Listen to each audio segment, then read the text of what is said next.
The horizon burned with a pale green light as the first warning pulses struck the outer atmosphere.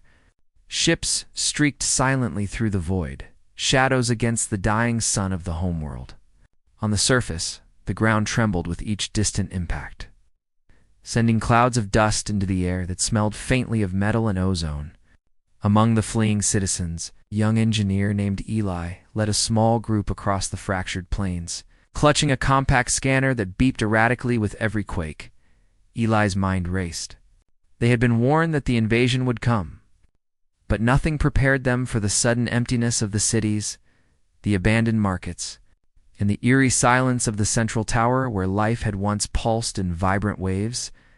Every building was either shattered or glowing with emergency flares that sputtered and died.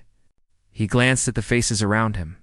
Fear painted every expression, yet there was something else: determination. Survival was no longer an instinct. It was a pact they had silently made with one another. "Keep moving," Eli said, voice low but firm, as they navigated a canyon carved by centuries of wind erosion. "The scanners show another strike near the ridge. We don't have time." A teenager named Lyra stumbled beside him, dust caking her hair, her small hands gripping a makeshift spear. She looked up at Eli with wide eyes, and for a brief moment, he saw the weight of what they had lost reflected there. Families, homes, a past that would never return. He swallowed hard, focusing on the path ahead, where the jagged cliffs gave way to a riverbed lined with metallic debris. Above them, the sky cracked with fire. Ships of strange design, sleek and unnerving, tore through the clouds, hunting anything that moved. Their weapons emitted violet pulses that disintegrated stone and metal alike. Eli remembered the lectures in school about the stars, the boundless cosmos, but nothing in those lessons spoke of being hunted by something faster, smarter, and colder than any predator on their homeworld. They reached a shallow cavern carved into the cliffside. Eli crouched, signaling the others to follow.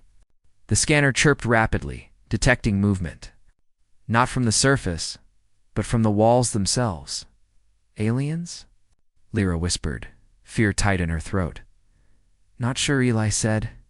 He examined the rock face with the light from his scanner. Tiny mechanical drones skittered across the surfaces, sensors flickering. Whatever they are, they can see us. They can probably hear us. The group held their breath as the drones paused, sensing the presence of life. Eli's fingers grazed the controls on his scanner, sending a pulse that disrupted the drone's sensors momentarily. The devices twitched, then scattered, leaving the group in silence again. "Move," Eli said, eyes scanning the cavern's exit. "We have minutes, maybe less." The outside world was worse than the inside. The plains stretched endlessly, dotted with craters and remnants of fallen ships. Smoke rose from scattered settlements, painting the sky with streaks of orange and gray. Eli led the group across the terrain, each step measured. They were not soldiers. They were engineers, merchants, farmers, yet instinct and desperation made them hunters of survival. Hours passed. The sun dipped behind jagged mountains, the green light fading to violet, then to black. The stars above seemed indifferent, glittering in patterns that had once guided explorers, traders, and dreamers. Eli felt a pang of homesickness for the old world. 4 nights spent staring at constellations without fear, a low hum reached them, vibrating through the ground. The drones were back, more numerous this time, moving in coordinated patterns. Eli could see them now, small wings glinting under the fading light, sensors glowing like miniature suns. "They know we're here," Lyra said, voice trembling. "Then we have to be smarter," Eli said, scanning the horizon. His eyes caught a ridge where the ground sloped sharply, forming a natural tunnel system. There, if we make it to the tunnels, we can lose them. At least for a while. The group moved quickly, shadows blending with the terrain, every sound amplified in the silence. The drones darted, weaving like living ribbons of light, but Eli had planned for this. Using dust and rocks, they created diversions, confusing the sensors. A pulse from the scanner created a momentary blind spot, enough for the group to slip past the drone's patrols. Inside the tunnels, the air was damp and cool. The walls shimmered with mineral veins, reflecting light in muted blues and silvers. For a moment, the world felt safe. "Do you think they'll stop?"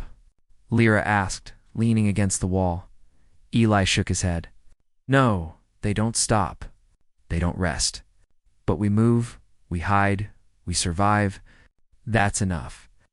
The tunnels twisted and turned, and the group navigated them with a mixture of instinct and memory. Following maps etched in memory from old expeditions Eli had studied, the journey was slow, dangerous, yet necessary. Every corner could hold death, yet every step forward felt like a triumph. Days passed. Food and water were scarce. Sleep was fragmented. But Eli noticed something remarkable. Despite exhaustion, the group adapted. Lyra learned to set traps using tunnel rocks. Others learned to read the vibrations of the walls to detect approaching drones. The human mind, Eli realized, was a weapon as powerful as any technology they had fled. One night, as the group huddled in a cavern chamber, Eli looked at the stars visible through a fissure above. "They might be stronger," he said softly. "Faster, smarter, but we can think in ways they cannot. That is why we will last." It was a truth that had carried humanity for millennia, the ability to adapt, to dream, to survive against odds that seemed insurmountable. Eli felt a swell of pride in his chest. Not arrogance, not hope, but recognition of what they were capable of. In the following days, they emerged from the tunnels cautiously, moving toward the distant mountains. The drones were persistent, but human ingenuity proved resilient. Makeshift decoys, electromagnetic pulses, and terrain manipulation bought them hours, and days, then weeks. Finally, they reached a valley with a river running clear and fast. The water glimmered in the early light, and for the first time Eli allowed himself a small smile. The others followed, weary but alive. Here they could regroup, plan, and continue the fight of survival. Eli looked at the group, faces dirty, tired, yet unbroken. "We run," he said quietly. "But running is not surrender. It is strategy, is life. And life belongs to those who refuse to be taken without a fight." Above them, the sky shifted from violet to gold, the first light of dawn breaking across the valley. Ships still patrolled the outer atmosphere, silent hunters in the void. But on the ground, humanity endured. Every scar on the land, every mark on their bodies, was a testament not to defeat, but to resilience. They were the ones who fled, yes, but they were also the ones who survived. And survival was only the beginning. The wind carried the scent of metal and rain, and Eli felt the pulse of the world beneath him, alive and waiting. They would move again, always moving, always thinking, always human. In the end, the universe had not yet won.